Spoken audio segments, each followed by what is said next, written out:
Bom, vamos então para a última parte do nosso bate-papo, que agora a gente vai falar sobre o humanismo científico e cultural, tá? Também o humanismo científico e cultural a gente pode falar que é uma raiz, né, que vai surgir dentro do movimento do Renascimento, tá bom? Bom, então vamos retomar uma coisa que a gente já viu, né, um pouco antes aí. A Igreja Católica, então, vai ser a instituição que não vai sofrer absolutamente nada com a queda do Império Romano, com o fim do Império Romano.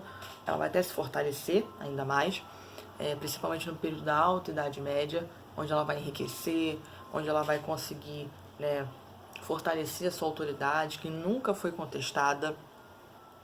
Então, vai construir um grande poder político na Europa, um grande poder político que vai envolver todas as pessoas. Porém, né, então essa questão da teoria teocentrista, né? Então tudo que ele já falava era o correto, era o certo e ponto final. Porém, com o Renascimento, com esse movimento, essa questão toda começa a ser contestada, o poder da igreja começa a ser contestado, certo? As pessoas começam então a indagar, mas por que isso? Mas por quê? Mas por quê? Mas por quê? A teoria teocentrista já não tem mais tanta força, já não tem mais tanta vitalidade. Então a igreja começa a perceber que o seu poder começa a cair, né? Então, as explicações teocêntricas já não tinham mais sentido. Como eu falei, já não colavam mais, né? A galera já não acreditava mais nisso. Então, não eram mais suficientes para poder responder a tantas questões, a tantos questionamentos que a população fazia. A população começou a questionar muita coisa, a compreender muita coisa com o Renascimento. Então, elas pensavam assim, mas por quê? Padre, bispo, papa, enfim. Ela perguntava à instituição, à igreja, né, formada por esses homens, por que isso? Mas por que não pode ser assim? Por que não pode ser daquele jeito? Né? E aí, em meio a essas transformações, essas mudanças, vai surgir uma outra figura, que também vai ser importante, né, que também vai trazer aí uma grande influência, uma grande importância. No caso, nessa mudança do pensamento medieval, né? E vai chamar que é o intelectual, tá? Esses intelectuais eram homens que vinham das universidades, então essas instituições que foram criadas pela própria Igreja Católica, né, onde a pessoa tinha acesso ao conhecimento, ao saber. Então, esses intelectuais, eles vinham das universidades, eles tinham assim, eles viviam de conhecimento, vendendo conhecimento, digamos assim, tá? Tanto que vai ter um teólogo, um intelectual muito conhecido chamado Pedro Abelardo, tá?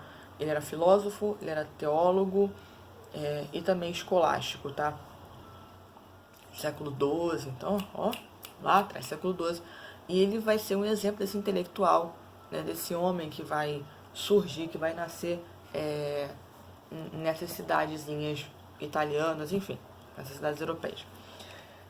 As críticas, então, ao teocentrismo ganharam uma força, assim, gigante, gigantesca, né? E aí, com o uso, com o desenvolvimento dessa metodologia escolástica, entre os intelectuais principalmente, e aí o conhecimento ele sai, digamos assim, né, dos muros da igreja, porque até então, como eu falei para vocês, né, só o clero tinha acesso ao saber. Então, ali era o muro, né, que separava a igreja do lado de fora, o conhecimento ficava ali, não saía dos muros. Então, com esse trabalho desses intelectuais, com esse movimento escolástico, então esse conhecimento ele começa a ultrapassar os muros, ele começa então a chegar aos poucos na sociedade. E aí então o antropocentrismo, né, que eu expliquei para vocês no vídeo anterior, o antropocentrismo, perdão, ele passa a ser um novo modelo de teoria, de pensamento, a ser acreditado, a ser divulgado e tudo mais. Uma outra característica também vai ser o racionalismo grego antigo, que vai se tornar referência para esse novo paradigma, né, para essa mudança. E vai ser muito forte, vai ser muito marcado, né, fortemente pela questão religiosa medieval, né, que sempre foi muito presente também na arte renascentista. Você vai ter muitas obras de arte do período renascentista que tinham uma ligação muito forte com a questão religiosa. Por exemplo, Michelangelo, né, que pintou o teto da Capela Sistina, as paredes, enfim, esse monumento, nessa estátua, perdão, que ele fez da Pietà, né, que é Maria segurando Jesus quando ele é retirado da cruz. Então tem muita coisa assim, né, dessa ligação da religião com as obras renascentistas, tá? Então desse novo modelo de intelectualidade vai vir uma nova expressão para esse intelectual. A gente não vai chamá-lo mais de intelectual, mas sim de humanista, tá? Então, como assim humanista? Vai ser aquela pessoa que vai, digamos assim, se dedicar a um projeto, lutando por uma sociedade perfeita. E a gente vai ter até um frade, tá? Que foi o Tommaso de Campanella, não sei se é assim que se pronuncia o nome dele, tá, gente? Que ele pertencia à ordem dos dominicanos, dos frades dominicanos, e ele teve um papel, né, os frades dominicanos, na verdade, tiveram um papel muito importante na colonização espanhola no continente americano aqui, né, no nosso continente. Então tem muitos relatos de muitos frades espanhóis que faziam parte, né, dos dominicanos, até também o Bartolomeu de las Casas, sobre as atrocidades que eram cometidas contra os indígenas, né, do continente americano, e que as pessoas, né, assim, maltratavam esses índios, faziam coisas absurdas com eles, contestando as riquezas que eles tinham. Gente, é como aconteceu com os nossos índios, né? O que tinha aqui já era deles, porque a terra era deles, né? Mas a ganância do homem, né, ultrapassa tudo, ultrapassa qualquer coisa.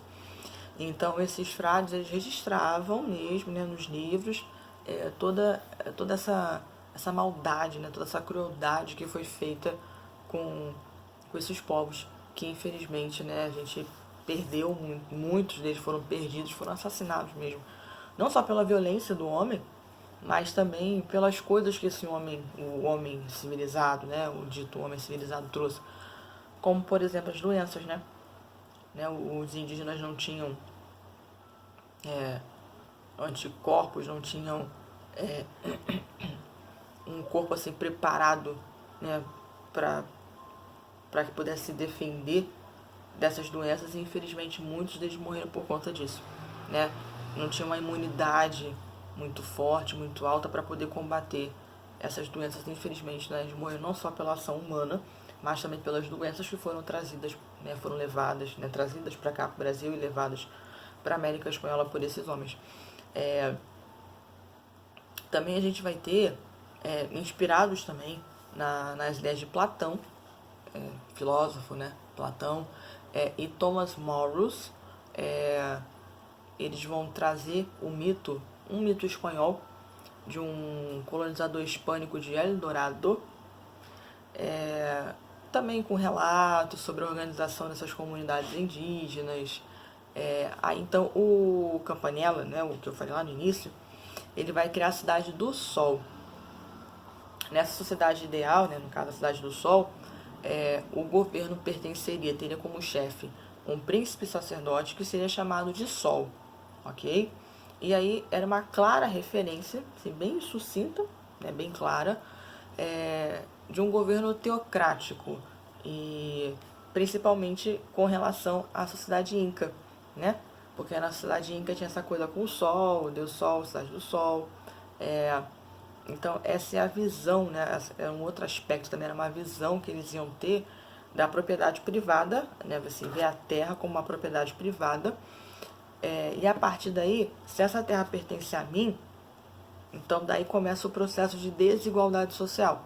Porque, por exemplo, o cara vai ter direito a essa terra, então o que está ali é dele, não é mais do conjunto, né? É da pessoa. E aí, infelizmente, nem todo mundo tem, né, isso aqui. Nem todo mundo tem isso aqui. Pega um exemplo clássico. Essa loucura toda, né, que foi no início aí, por conta, e está sendo ainda, né, por conta do coronavírus e tal, quando o pessoal falou assim, álcool em gel. Álcool em gel, o pessoal saiu comprando, né? Teve até situações de briga nos supermercados, enfim, por conta do álcool em gel. Então, assim, quem tava com grana, comprou um montão. Mas quem não tinha grana, ou tinha pra comprar só um ou dois, e chegou lá, não tinha nada. Mas vamos supor que fosse um produto que só quem tivesse bastante dinheiro pudesse comprar, ser dono, né, ter a posse daquilo ali. Então quem tem uma renda inferior não conseguiria comprar. Era mais ou menos isso aí. Então essa questão da sociedade perfeita, do lugar perfeito, infelizmente é difícil existir, né? Principalmente por conta dessa questão. Quando você começa a inserir essa questão de propriedade privada, não, isso é meu, pertence a mim. Então, você não vai ter essa divisão. E aí a questão da igualdade, enfim, isso vai, ó, por água abaixo. Bom, pessoal, a gente encerra aqui a nossa matéria, o nosso conteúdo. Espero que vocês tenham gostado. Qualquer dúvida, só mandar uma pergunta e tal. E não deixem de curtir aí o vídeo, de se inscrever no canal. Se vocês tiverem alguma sugestão, alguma reclamação, é só mandar também. Se vocês quiserem algum outro assunto, também é só mandar. E depois também eu vou postar o videozinho falando dos artistas renascentistas, porque são muitos, né? Então, para não ficar uma coisa muito longa aqui, eu vou fazer um vídeo separado para falar deles, especificamente, um pouquinho melhor de cada um. Beleza? Então, ó, um beijo, fiquem em casa, lavem as mãos e se cuidem. Até a próxima!